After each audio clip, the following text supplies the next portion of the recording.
Good afternoon, everyone. Thank you for joining us. Today is our third in the series of five of our health equity series. Lindsay from Stroudwater will be leading today's session. If you have any questions or concerns or comments, please feel free to unmute your lines. We're a small group, so you can unmute, or if you want to put something in the chat, I'll be watching the chat. If you are watching this recording and you have any questions or how do I get the slides or materials, please do not hesitate to reach out to me. And with that said, Lindsay, I will turn it over to you. Excellent. Thanks, Laura, and welcome everyone. Thanks for joining the third session of the Health Equity Series. Today, we're talking all about data collection and use. And I have to say, this is probably my favorite because, and I think I say this is my favorite of all of the webinars is because it is so important. And having, a better understanding about how to collect data, right, and how to leverage it will really help support a lot of really everything that we do in healthcare, and as well specific to the health equity journey that we're all on. Again, just as a reminder, I always like to provide this slide, and I'll keep saying that, but we are on this journey, and please don't get discouraged if you're still kind of in the first phases of this journey, as it relates to our MBQuit measures and what we're going to go over again, specific to the data domains of the health equity measure. We are in a year of really just kind of planning and figuring it out before we really have to make sure that we have things implemented and we're able to attest to the commitment to health equity MBQuit measure. So, this is the year to really kind of figure it all out. Just as a reminder about the activities that we've done and what we still have left for this health equity webinar series, we have two more webinars within July and August. The next one's on community partnerships and collaboration, and then we have one in August on implementation and evaluation. As a reminder, we do have different project activities that are also included in here. I know I'm going to send out the link again to the health equity gap analysis. We had a few folks participate in that. Again, it's a very brief. I want to say it's only like 5 questions. And it's an electronic survey, monkey survey. I would encourage you all to complete that because I'd love to share some data as it relates to your state specifically and kind of where folks are. And so I'll resend that link to you all. And then we're gonna, for the next upcoming webinars, we'll go over kind of what that program activity is. Just as a reminder, what we're talking about is the new MBQuit measure specifically for critical access hospitals. It is required also for PPS hospitals and rural hospitals, but they've kind of been at it for a year or so now, and it is called the hospital's commitment to health equity, and it includes 5 key domains, core domains, if you will. And a hospital has to attest to each one of the domains and all of the sub questions within the domain to get credit for the domain. So there's the domains of strategic planning, data collection, data analytics, quality improvement, and leadership engagement. And so today we are talking about the domains 2 and 3. And we're talking about the data collection domain, and within that domain is the questions around attesting if your hospital engages in the following activities. And it includes our hospital collects demographic information, including self-reported race and ethnicity and or social determinants of health information on the majority of our patients. Second, our hospital has training for staff on culturally sensitive collection of demographic and or social determinants of health information. Really, the purpose of that question is to make sure that we have coaching and guidance for our staff on how to collect information that's in a patient-centered manner, and making sure that we're doing it in the most appropriate way. And then third, our hospital inputs demographic and or social determinants of health information into a interoperable data elements using a certified EHR technology. Hopefully by now, we all have a certified EHR. Um, and hopefully we're not using a homegrown system. I feel like maybe when we were working with some folks up in upstate New York, they still had, a couple, maybe a year or so ago, like a homegrown system. But seeing that less and less. But a way that we can input information and demographics, patient level information, and we're able to also abstract that information. Because that leads us to the third domain, which is on data analysis. And so within this domain, the hospital can or it attests to engaging in the following activities around stratifying key performance indicators by demographic and or social determinants of health variables to identify equity gaps and includes this information on a performance dashboard.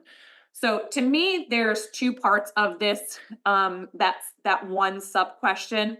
One is around stratifying key performance indicators, so KPIs, and then the other is to really put that information into a hospital-wide performance dashboard. That allows you all to right track your data, understand if you are based on your health equity action plan and the various interventions that you've developed or started, is whether or not you are improving or maybe you're not. What is um the performance over a period of time based on and included in these dashboards, very much like you may have a quality dashboard score or scorecard or one specific to key performance indicators for the revenue cycle. So again, kind of two parts that I see. How do you differentiate? How do you stratify your KPIs by different factors and or variables, and then making sure that information is included on a performance scorecard. So those are the two domains that we're really kind of focusing on, and what are some strategies to meet those kind of sub questions within each of those domains. And I don't think that we can kind of get there until we understand what the problem is and why it's so important to look at and leverage health data. um, and a lot of times, looking and asking our data questions, querying our data. I think I have a slide on querying data sets and how important it is. This here, just as an example, looking at this chart, this data is showing the different age or the life expectancy in and around New Orleans, Louisiana. And there are different parts of this city that have differing life expectancies. And it's incredible to see, as you move kind of into different parts of this city, the impact it has on life expectancy. You have the French Quarter, where that's right in the New Orleans kind of downtown area. And then you have the Seventh Ward. You probably heard a lot about those areas when that hurricane rolled through. Where that really had this significant impact on life expectancy. And you can see kind of the differences there. But if we haven't, making sure that I can make those connections and collect that data and look at it and stratify it from different demographics, right? Whether that is location, whether that is age or sex, different types of variables can lead to different types of a level of understanding about your data. And so we'll go over that in a little bit too. But really, from a high level, why should we be looking at health equity data and why does it matter? Well, if we don't measure it, if it's not specifically measured, disparities in health and healthcare certainly go unnoticed.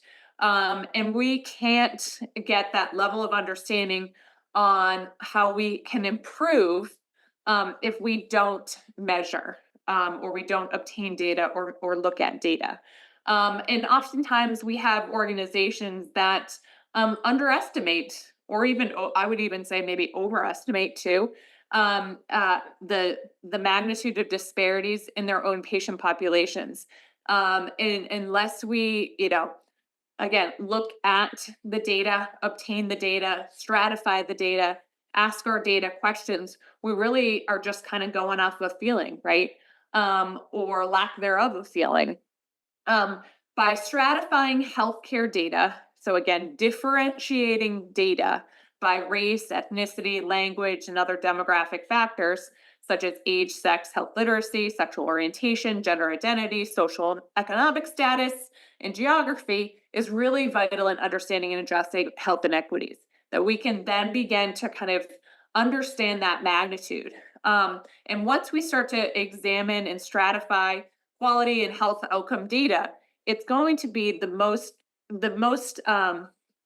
reliable way to understand that magnitude of disparity. What is that um, level of disparity? And then we can start to understand what types of interventions, what types of resources, how do we think about focusing on community collaboration to be able to uh, sup- uh, reduce that disparity based on our data sets. So really important. And why health equity data matters. A little bit more about the importance of health data is also around the triple aim, right? IHI's triple aim is all around improving the patient experience, improving the health of populations, and reducing the capita cost of healthcare. And if we can understand health disparities within our community, we then can start to create that roadmap to be able to support the triple aim. Um, and we can again identify the health disparities by stratifying and querying our data sets. Maybe we want to look at the Hispanic population and heart disease, or we want to look at the high school education attainment and diabetes management, for instance. Is a way that we can start to query and stratify our different data sets to ensure that we can plan our interventions or our action plans related to health equity in identifying subpopulations or identifying populations with the greatest need. And then lastly, really around mapping the data. I really like to also, visualize the data. What I've experienced with a lot of rural hospitals is that, yes, we have a lot of really great data. We have systems that we can obtain and pull out lots of great data. But our struggle is around doing the analysis and making sense, having the data tell or show a story. Um, and one way to be able to visualize the data is around kind of mapping, right? You can start to see where there may be inequities at the community level, or maybe a certain neighborhood that has a higher prevalence of a certain disease, and or identifying maybe a population of a certain area that's at a greater risk for something. And so having that visualization or mapping capability really helps support the analysis perspective on health related data. Uh, Data really helps us make those strategic decisions. And there are different types of data that we can leverage based on what we want to try and achieve. And so, we may look at demographic data because it helps us identify disparities in health outcomes and maybe access to care among different population groups. But we may look at health outcome data because we want to understand across a demographic group, maybe it's the 65 plus age cohort, what types of disparities exist as it relates to health outcomes. What did they this age cohort have a higher prevalence of heart disease or mortality rates around colorectal cancer? You know, depending on what we want to see, there's different types of data that we can leverage to drive some of that strategic decision making. I won't go into all of these, but there's some more here that is included here, where you may want to maybe understand, what are some of the language and communication accesses, or what are some of the barriers as it relates to patients' language or their health literacy, and if and one of the data points that you may collect is a patient's preferred language. And you may be able to pull that data and understand, have they had any barriers around access to language services? And does that hinder their access to healthcare services? You know, Depending on how many visits they have had with primary care, again, leveraging different data sources to make sure that you are really driving and making those data driven decisions is really crucial for developing kind of these targeted interventions and really achieving that meaningful progress in advancing health equity. So, really making sure that we do leverage what we can as it relates to data. So, a little bit more about data collection and use. So there's going to be kind of two parts to this. So there's one, it's the collecting of the data, and how do we utilize it, and then the second is around kind of the analysis, right? But of course, with everything, we have barriers to data collection and use. And you may experience these in your organizations, but um, as it relates to collecting patient information and data, there's sometimes this lack of standardization of different race or ethnic or language categories, which can make the kind of the use of the data differing. And without standardization, we certainly can misinterpret our data, and that certainly can cause some issues down the line as it relates to data. Lack of staff that understand the why behind data collection. And we'll talk a little bit about the importance of that data collection and staff understanding. But there we haven't articulated or done a good job about coaching and training our staff on the reasons why. Why is this? Why are we collecting this type of data? Why is it important? What is it? How does it support our overall mission or our health equity strategy? What is the goal? We also have information technology limitations, ways that we don't have a lot of ways that we can obtain data. Not every rural hospital or clinic out there has maybe a tablet that they can utilize to obtain patient level data for the patient to input their data into the system directly, versus having to ask the patient the questions right there at the registration desk. There's also this staff discomfort about data collection. Again, if they're having to ask maybe culturally sensitive questioning, or they may not be comfortable doing that. And we'll talk a little bit more about the coaching and the training for staff, patient privacy concerns, and then really around being in rural.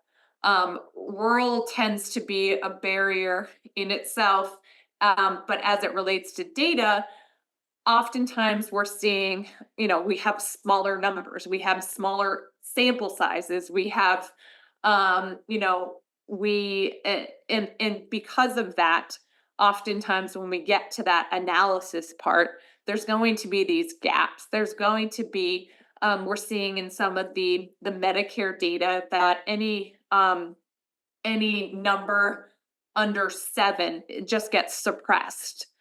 So if you look at zip code level data and you're looking at the number of Medicare discharges that came from a certain zip code, if it's under 7 discharges, it just is suppressed. So you have no idea, is it, 3? Is it 7? So again, suppression of data, it leaves gaps in that story.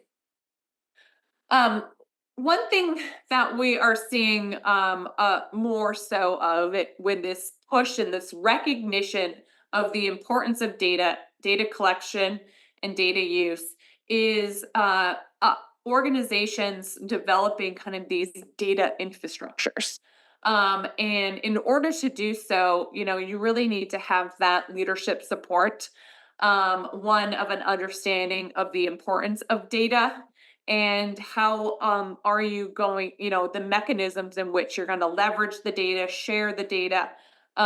We have some organizations developing whether that's different committees or different roles and responsibilities within organizations specific to data. Whether it's an analytics position or somebody that's their role is around predictive analytics and leveraging tools to be able to do that. Is there somebody in the population health data role for organizations?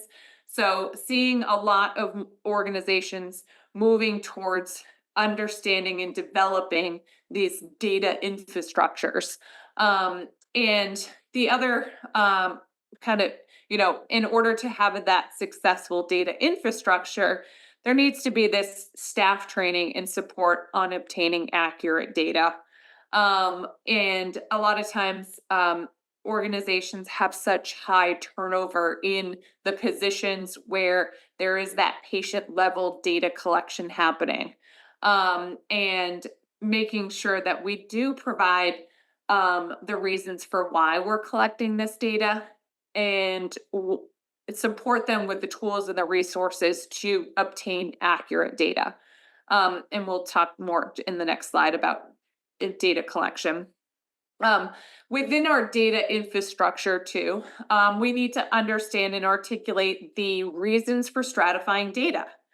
What are our reasons for differentiating our different data sets? Is it to identify where inequities exist? To target, our various initiatives to reduce those gaps or those inequities? Is it to understand the demographics of the community in which the hospital or the organization is serving? What are the reasons for stratifying our data? Also, making sure that we characterize missing data, because we know when we do have missing data, there is the validity of the data can rise up, and folks can then maybe question if there is a lot of missing data, whether or not it's valid data. And so we want to make sure that we figure out how we treat missing data and how do we assess the accuracy of our data. And I think that's really important in whether or not how we validate whether or not that data is accurate. And what types of kind of quality assurance have we put forth to ensure that our data is accurate? Sometimes we'll have maybe a staff member observe a staff member doing an intake of a patient, and how are they questioning the patient and you know asking for said information in a manner in which that you'll get a complete data set, right? Or is there some opportunities for improvement as it relates to our staff member, and maybe folks doing intake or assessments or registration, to ensure that accuracy of that data. Um, I think it's really important to think about uh, developing a data collection framework. And it's this kind of process improvement tool to collect demographic data from patients and or their caregivers. And this particular framework, there's 5 areas of this framework, and this is through the American Hospital Association's Institute for Diversity and Inclusion. There are kind of different frameworks that are out there, but this particular one, I tend to like. But there's, really for data collection of internal data, and thinking about data collection as it relates to race, ethnicity, and language, sexual orientation, gender identity, religion, age, gender, disability, and so forth. And the kind of the 5 elements, the first element being a rationale for why the patient is being asked to provide this information. Think about, we better have a pretty good understanding about the why, that we can then share with our staff, who then could articulate to the patient or the family member who's being asked to give this information about why. What is the why? Um, and we need to kind of define that rationale, and define the why that we want to obtain this information. Also providing a script for our staff. And I think anytime you do any type of scripting, it really helps with that standardization, and that's that approach, that standardized approach, especially when it is around kind of asking different questions around the data in which what we want to collect, that it is in this uniform fashion. It's going to be the same or similar every time we do it. And I think that helps with, the accuracy of the data, the standardization and that approach, and then also limits any type of missing data too. Um, how do we define and can we define a method for allowing patients to self-report the information? And I think this kind of goes back to um, patient privacy. If we're asking folks to, give us their race and ethnicity and their sexual orientation right out at the front desk, registrations desk, there may be some concerns as it relates to privacy, and they may not feel comfortable with sharing. So instead of not getting the information and the data, is there an alternative way that we can collect that data, whether it is a tablet or there is I have some hospitals do a QR code where they just, scan with their phone and then they can fill out their information on their phone, for registration. So is there, or maybe you leverage your patient portal and you get information, and intake or assessment in beforehand, before they even come into the clinic or the hospital. Um, is there a number 4 is around a standard approach for rolling up different categories for reporting purposes. So have we defined what our race category is? And what about how do we categorize ethnicity? Hispanic or Latino, or and not Hispanic or Latino. It's preferred to use the U.S. Office of Management and Budget in their categories, but some folks have different ways that they've approached kind of rolling up kind of some of those granular results. And lastly, how do we ensure that the data is being held confidentially and that limited number of people will have access to that data?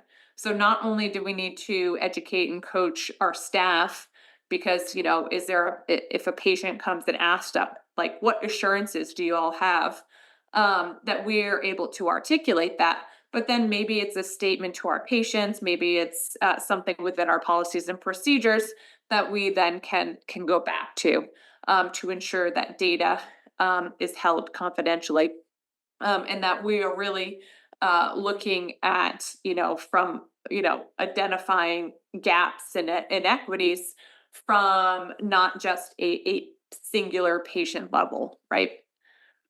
So, what are some of the different data sets when we're looking at data collection?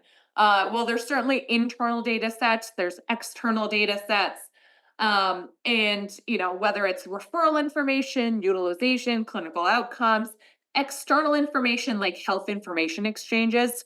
You may leverage state or federal data sets, claims data. It's a really great data set if you can get your hands around it. Um, but really, this example on how we leverage various data sets, from a primary care perspective, so internal, and then also data from outside primary care, your external data, where we can start to understand the population and identify care gaps, stratify risk, engage patients, manage care, and measure outcomes. Leveraging those two types of data sets can really, at the start of it, understand that population.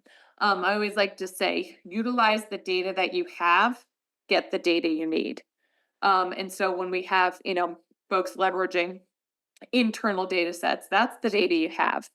Can you go out? Do you have partnerships? Are you belong to different groups where you have access to external data sets, and bring those two data sets together?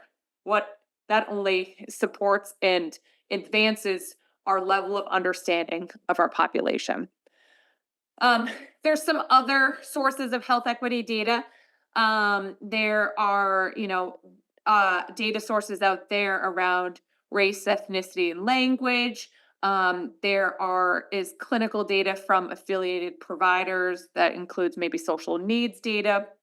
We have ICD-10, and I'll talk about that in a second. You have community health needs assessments. A lot of hospitals start to explore their community health needs assessment as the first step in understanding the community data at the community level. Claims data, pharmacy related data, self reported experience data. You have survey data for patient experience. So again, lots of different types of data sets that are out there, and can really help support your health equity strategy, as well as identifying what those needs and those gaps are. I mentioned the ICD-10 coding. This is a great way to be able to, again, this is related to your social determinants of health. So if you are screening for social determinants of health, there are also Z codes, ICD-10 Z codes that are related to the various social determinants of health factors.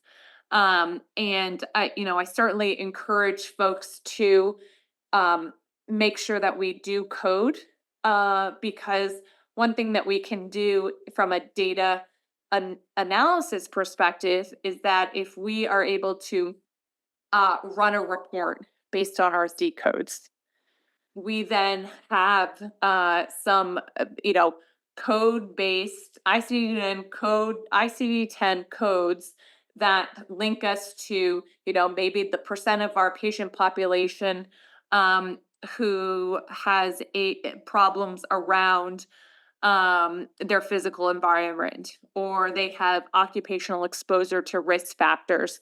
That starts to be able to leverage our internal data specific to social determinants of health.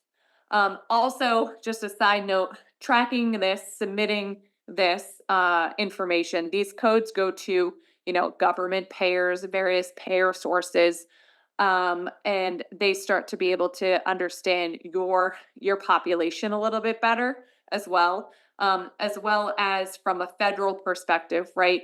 They're able to understand the needs, or the social drivers of health, for certain demographic or geographic areas, which then leads to potential, funding for something particular.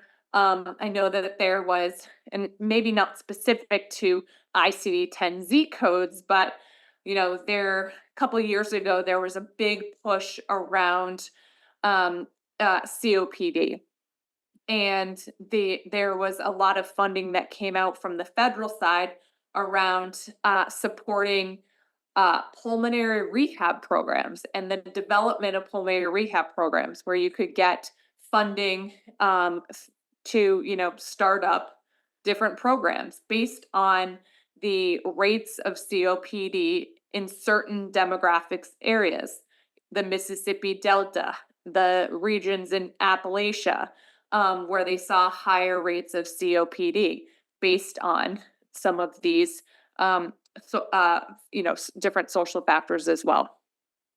So what are some kind of best practices as it relates to data collection? As I mentioned before, when you're thinking about your data collection framework and developing that and kind of developing and thinking about a data infrastructure, it's around, engaging your senior leaders, making sure that it is a priority from the senior leadership perspective. Understanding and defining the goals for data collection. Again, I think that comes back to that data collection framework, that we have this kind of standardized approach to how we collect data. And, the third being around combining disparity data collection with existing reporting requirements.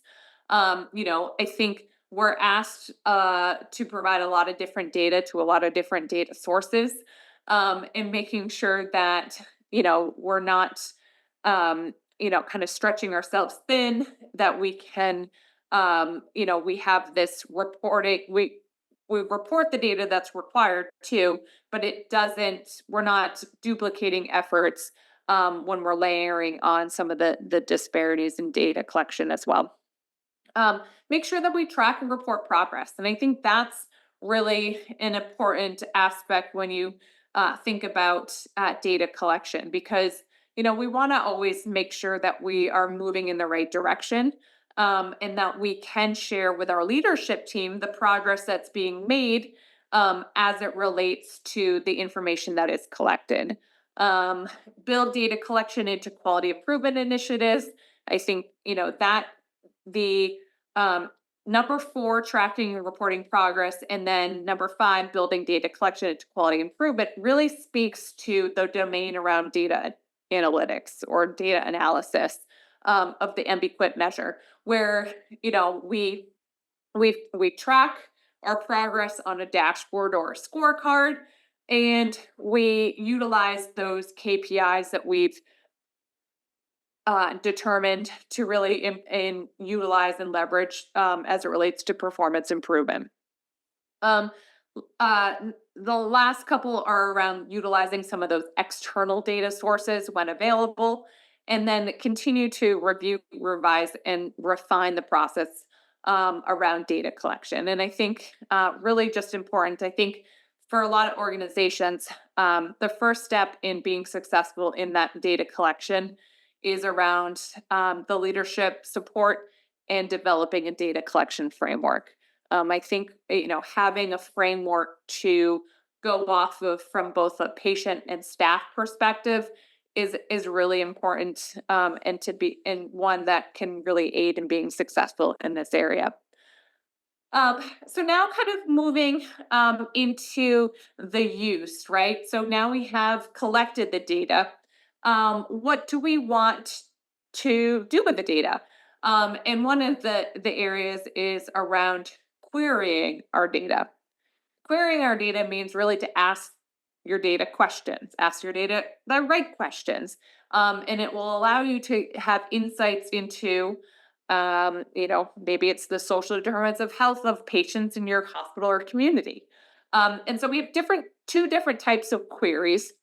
We have a process query, which is really around kind of treatment, procedure, encounter. You may want to see, ask your data, you want to see the percentage of male patients who had a colonoscopy by ethnicity. That's a process query. Then you have an outcome query, and maybe your outcome query, maybe it's around the ethnicity breakdown of patients who suffered a fall during an inpatient stay. what was that? That was the outcome query. Um, and and that's really, I was just working with a hospital in West Virginia where I presented them with a whole bunch of data based on their service area, all kind of health equity related data, social determinants of health information. And we got to talking because that's the external data. And I said to them, the next step is really, let's bring forth the external data with your internal data, and then we can start to ask it questions. Maybe we want to understand, of the high utilizers in the emergency department, um, who has, by race and ethnicity and the clinical, diagnosis of diabetes. And, is there uh, diabetes higher prevalence in a certain ethnic category? That also comes to the emergency department quite frequently. And what can we do to help support kind of that, maybe that subpopulation, or that patient, as it relates to diabetes management potentially. So again, asking your data the right questions, and I think that comes with obtaining the data. And so, what are some kind of key best practices as it relates to utilizing the data? Again, scorecard or dashboard, a way that we can track and share our performance as it relates to our health related data. Another way to make sure that we're leveraging and utilizing data is around providing interpreter services, reviewing performance indicators, different performance indicators such as length of stay, admissions, avoidable readmissions.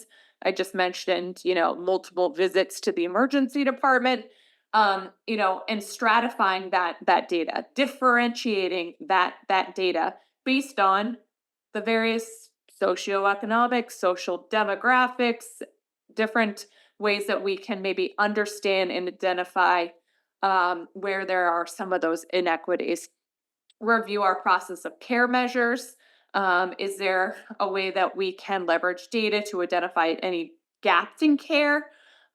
Gaps in care that may be linked to specific patient groups. You may have a specific, it could be the Black population within your service area have lower rates of primary care visits or lower rates of preventative care services obtained. Well, why? What is it? Is there some misinformation that is being shared within that community? Or is there, we heard a lot of times during COVID that there were subpopulations, folks of a certain race or ethnicity that had, were given kind of had this mistrust in the healthcare system, right? And identifying where those gaps are, where those disparities are, can really help us plan for those interventions or those solutions. Um, Review outcomes of care. Again, what are those? We talked about outcome querying, and is it what outcomes are, or what's the kind of driving kind of poor outcomes for certain patient groups, and then analyze the provision of certain preventative care. Is there a specific group that receives less preventative care services? Um, you know, is there, the, um, our younger male population not getting the necessary screening that's available to them, or not going to um, their annual wellness exams. So again, thinking about those preventative care services, and maybe specific groups receiving less. So, what does data show us or tell us about our community? And I'm just going to kind of skip through some of these slides here, but it's just kind of examples of ways that we can um, share uh, based on our data. These are mostly external data sources, but again, it's a part of the puzzle. It's a piece of the puzzle that I would encourage folks to leverage to still continue to have that that lens of their patient population or their community, is to leverage both internal and external. You can see things like, various demographics from a zip code level. You could look at your population by race and ethnicity, language, by of your population. Look at things like median household income. Is there a particular zip code or a county that has a higher median household income compared to state or national averages? Things like some of the social determinants of health or health related, non health related factors, um, such as, high school diploma or education attainment, and what percent of the population has no high school diploma. That can really, you know, uh, can be an impact to health outcomes too, from an education perspective, or percent of the population with a disability or access to healthcare services. Whether or not your healthcare access by county compares to state and national averages can identify the disparities as it relates to healthcare access. Different types of um, disparities among the race and ethnicity categories, where the percent of the population, and looking at it from a race and ethnicity perspective, and where we can identify, this particular county has higher rates of poverty within the Black or African American population versus the state or national averages, or compared to other zip codes or counties. Other kind of indicators, income and economics by race and ethnicity. And again, showing it both in a comparison, this chart format, and then a mapping comparison where you can kind of start to understand from a geographical perspective, are there areas within a service area that have a higher rate of disparity for whatever the kind of metric may be.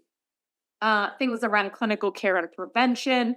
Again, looking at it from race and ethnicity. This is breast cancer incident rates for a particular counties in Arkansas, where you can see one county certainly has higher rates among the Black population compared to the white population. This here is just an example of how to leverage or potentially leverage health information exchange data. This is an example from the state of Maine. State of Maine has a really robust health information exchange. All the hospitals within the state participate in it, and they've done some really cool analytics where they can look at all of the patients that have had encounters within the health system, more information about them from an age distribution, race, ethnicity, where their utilization is happening, what type of utilization is occurring, all from kind of this claims based information. um, then they can also leverage the data and start to think about um, predictive analytics. And, this is certainly where a lot of folks are going. We're moving in this direction, and it's really around kind of how can we predict what a patient or a population or subpopulation of patients is going to experience, right? And for this particular, it has the different patients and the different kind of uh, diagnoses or kind of for major conditions. And you can see from a patient perspective, this patient has a um, uh, high risk of an emergency department visit, in moderate risk for chronic kidney disease, and it's also, this patient in particular also has hypertension. So, what are have we identified ways that we can um, uh, reduce or care for the patient, maybe from a care management perspective, um, to manage their chronic kidney disease so they don't end up in the emergency department because they have a high risk for that ED visit. So again, just thinking about how we can leverage that. And, you know, um, lastly, it's all kind of around operationalizing the data. All right, we've collected the data, we've kind of analyzed the data, and then we have to think about kind of the next step around how do we operationalize it. And one way that we can operationalize it is now we've identified areas of need. We've maybe identified maybe a priority population. And so that's a way that we can start to maybe connect with community-based organizations that we can, maybe that support or are focused on the identified need of our community or our patient population to help support kind of the interventions within our action plan. We'll talk more about community partnerships on the next webinar, but again, utilizing that data and leveraging that data to kind of seek some of those community partnerships or expand existing relationships. Um, uh, you know, Leveraging that data through targeted interventions. Because again, we've identified part of our strategies around identifying a target population or a priority population with an associated need of some sort. And so, what are our planned interventions? Importantly, making sure that we track and monitor our progress of those interventions, and we can utilize that data to evaluate the effectiveness, whether that's the effectiveness of our interventions or our community partnerships, the work in which that we are moving along with to support that priority population. So lots of different things to think about as it relates to operationalizing the data. And I think I already uh, presented on this slide here. In conclusion, when we're thinking about kind of data collection and data use, during COVID, it really shined a light and it really kind of shined a light on the disparities between different races and ethnicities. And you know, Now it really pushed organizations into leveraging data, understanding the needs of a population or the community, and then allowing us to kind of plan for improvement, to establish these interventions. And if we aren't measuring, if we're not looking at the data, if we're not stratifying the data, differentiating our different data sets, again, these disparities will continue, right? And so it's not necessarily saying we need to conquer it all and conquer it all at once. I still think that, starting small, looking at our expansive data sets, but then really kind of narrowing it down and focusing on something that may be um, more manageable for our organization based on our resources, based on our access to community-based organizations for partnership support, and a bunch of other factors. Leveraging the data and really kind of continuing to narrow the focus. Um, that seems to be where I would advise folks to kind of move in that direction. So with that, I know we're right at time. So I'm going to pause for any questions, thoughts, comments before we talk about our next webinar and our project activity. Hi, Lindsay. This is Laura. I just wanted to chime in. I love data and loved all the stuff that you're sharing. So if anyone on the call or they're watching the recording has questions about where to start with just basic demographic and economic data, I'm more than happy to help you find data and compile it and do a little bit of analytics with it. Laura, is there any resources that you can share from the top of your head that the hospitals have access to from a state perspective? You know, the HIE data that you shared was really interesting, and that is something that I would like to follow up with our colleagues at OFMQ and My Health to see if there is anything along those lines available to us. In terms of like just basic health and demographic data, I always refer people to county health rankings just because it's very Yep. well laid out, Yep. very understandable. But in terms of just some really specific cool stuff, I will email everyone out. There is a link through the State Department of Health that's actually, it's pretty new. I received it a couple weeks ago. I can share that. It's pretty interesting. It has a lot more analytics. It's in Tableau. Great. That's great. The other, from a federal perspective, the CDC has a newer website, if you will, and it's called CDC Places, where we've been getting a lot of our data from, again, external data sources, but it gets down to the zip code level, and which we always like to if there's an opportunity to get to the lowest level of data, that's great. Oftentimes, sometimes, or not often, but sometimes what we see is when we get to a smaller level of data, like a zip code level, the data can we get into like smaller sample sizes, right? As opposed to looking at a lot of data sets or at the county level. So we make sure that we do see that complete data set. But CDC Places is a good resource as well. So good. Well, thanks for sharing that, Laura. So project next steps, we do have our next scheduled webinar is on July 24th. As I had mentioned, we're going to talk about community partnerships and collaboration. And there's no assigned activity, but I would love for you all to come prepared to discuss. I have a whole bunch of kind of discussion questions for the group, for some group participation about how your organization has partnered with community organizations. What types of community partnerships do you have?